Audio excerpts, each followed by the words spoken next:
Bem-vindo ao canal Aprende Aí! Hoje, a gente vai mergulhar fundo na jornada de uma das personagens mais complexas e, com certeza, mais queridas de Star Wars, Ahsoka Tano. A história dela é basicamente uma aula sobre como construir uma identidade própria, sabe? Desafiando todas as instituições que tentaram, de alguma forma, definir quem ela deveria ser. E essa é a grande pergunta que move toda a trajetória da Ahsoka, né? A jornada dela começa com uma promessa gigantesca, mas é justamente nos momentos de quebra, de ruptura, que ela encontra o verdadeiro caminho dela. Então bora entender isso melhor. Bom, tudo começa aqui.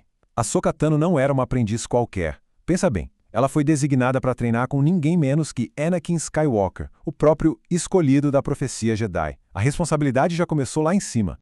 E a ascensão dela foi tipo meteórica. Descoberta ainda criança pela sua conexão fortíssima com a força, ela não foi só uma aprendiz não. Ela virou uma comandante super respeitada em pleno campo de batalha das Guerras Clônicas. Lutando lado a lado com o Anakin e o Obi-Wan, ela era uma peça-chave no esforço de guerra da República. Uma verdadeira heroína em formação. Só que toda essa lealdade, toda essa promessa foi colocada à prova da forma mais brutal que se pode imaginar. Aconteceu uma coisa terrível que abalou completamente a confiança da Ahsoka na única instituição que ela conhecia como um lar. O ponto de virada foi simplesmente devastador. Depois de uma bomba explodir no Templo Jedi, todas as evidências são manipuladas para incriminar ela. E o pior de tudo, o golpe mais duro, a armadilha foi montada por uma amiga dela, a Jedi Barry Zoff. E em vez de apoiar, o que o Conselho Jedi faz? Expulsa ela da Ordem. Abandonam a Ahsoka no momento em que ela mais precisava dele. E essa frase, nossa, ela resume a dor toda, né? Porque mesmo depois do Anakin conseguir provar a inocência dela, o estrago já estava feito. O convite para voltar para a Ordem veio, mas ela recusou. A confiança tinha sido quebrada para sempre.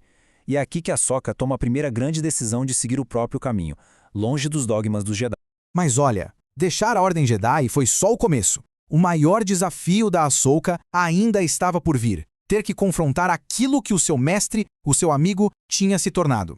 E é aqui que a coisa fica, nossa, muito complexa. Pensa no peso que a Ahsoka carregava. Ela conheceu o melhor lado do Anakin, o herói de guerra, o amigo, mas a galáxia só conhecia o monstro que ele virou. Esse legado duplo, essa lise e essa escuridão, de certa forma, também faziam parte dela. Pensa nesse número, cerca de 30 anos. Imagina só, uma vida inteira de batalhas, de perdas, de luta contra o Império, antes que ela finalmente ficasse cara a cara com o homem que um dia foi seu mestre, agora completamente consumido pelo lado sombrio. E é durante esse confronto, que é absolutamente épico lá em Malachor, que ela solta essa frase: "Eu não sou Jedi". Essa frase é talvez o ponto mais importante da identidade dela. Ela não estava ali lutando como uma Jedi defendendo a Ordem. Ela estava ali como Ahsoka Tano, uma pessoa que se recusa a abandonar o amigo mesmo que ele já esteja perdido.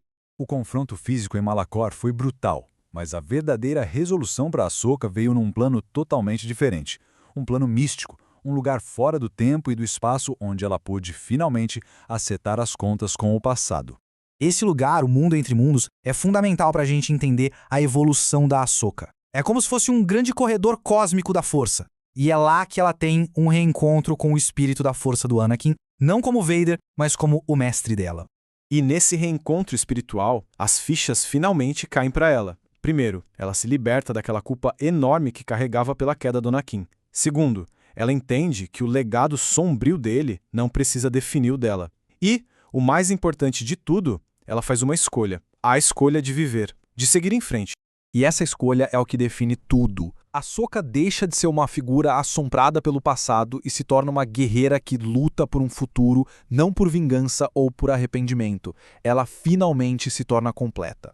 E assim, a gente chega na Ahsoka totalmente realizada, uma guerreira que não carrega o título de Jedi, mas que personifica os ideais mais nobres da Ordem de uma forma que a própria instituição, nos seus últimos dias, já não conseguia mais. E essa tabela aqui ilustra isso de uma forma brilhante. De um lado, a gente vê a Ordem, que se definia por títulos, por regras rígidas. Do outro, a Ahsoka, que se define por suas ações. A lealdade dela não é a uma instituição, mas às pessoas que precisam de ajuda. O caminho dela não é fixo, ele é adaptável.